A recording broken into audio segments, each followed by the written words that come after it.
ఆత్మలో వర్ధిల్లుట. అనుదిన ధ్యాన మాలిక.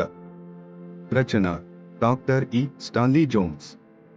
అనువాదం డాక్టర్ ఎ. సురత్నం బాసిమల్ల. 1వ వారము 3వ రోజు. 2వ తెస్సలోనీయులకు మొదటి అధ్యాయము 3-4 వచనములు. ఏ పరిసరాల్లోనైనా నీవు వర్ధిల్లగలవు. నిన్నటి దినమున వర్ధిల్లుట సాధ్యమేనని చెప్పుకున్నాము. అణగారిపోయిన మన ఆత్మలను ఉజ్జీవింపజేయుటకు మనలో ప్రేరణ ఉన్నప్పుడు అసంపూర్ణమైన పరిసరములో కూడా మన ఆత్మలను వర్ధిల్ల చేసుకోవటానికి అవకాశముంది. మనము నివసిస్తున్న ఈ పరిసరము భౌతికతను మించి మానసికమైనది, ఆత్మీయమైనది.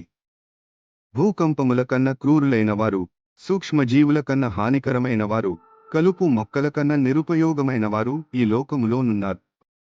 అసంపూర్ణులుగా ఉండి వర్ధిల్లాలని కోరేవారుంటే వారిని సంపూర్ణతలోనికి నడిపించుట దేవుని యొక్క సంకల్పము. ఇలాంటి దేవుని పనిలో నీవు ఉంచబడి పరిసరాల ద్వారా వ్యతిరేకతను ఎదుర్కొంటే అది నీవింకా వర్ధిల్లటానికి ఉపకరించే పరిసరము.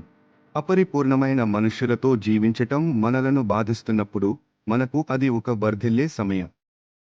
దాన్ని మనం స్వీకరించేదాన్ని బట్టి అది మనకు వర్ధిల్లే సమయంగానైనా లేదా అంగలార్చే సమయంగానైనా ఉంటుంది. మన స్వీకరించు విధానమును బట్టి వర్ధిల్లుట లేదా నీరసించుట జరుగుతుంది. అనుకోని విధంగా ఒకామె ఒక పురుషునికి 3వ భార్య అయింది. అతని బాధలను తట్టుకోటానికి మొదటి స్త్రీ త్రాగుడుకు బానిసైంది. 2వ స్త్రీ వ్యభిచారిణిగా మారింది.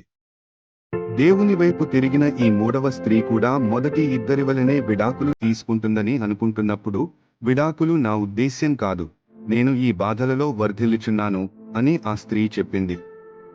వ్యతిరేకమైన పరిస్థితుల్లో ఆమె మానసికంగా, ఆత్మీయంగా వర్ధిల్లుచూ ఉన్నది. తన పరిసరాలను తను వర్ధిల్లటానికి హేతువుగా చేసుకుంది. ఆ పరిస్థితుల్లో కూడా ఆమె సంతోషంగా ఉంది.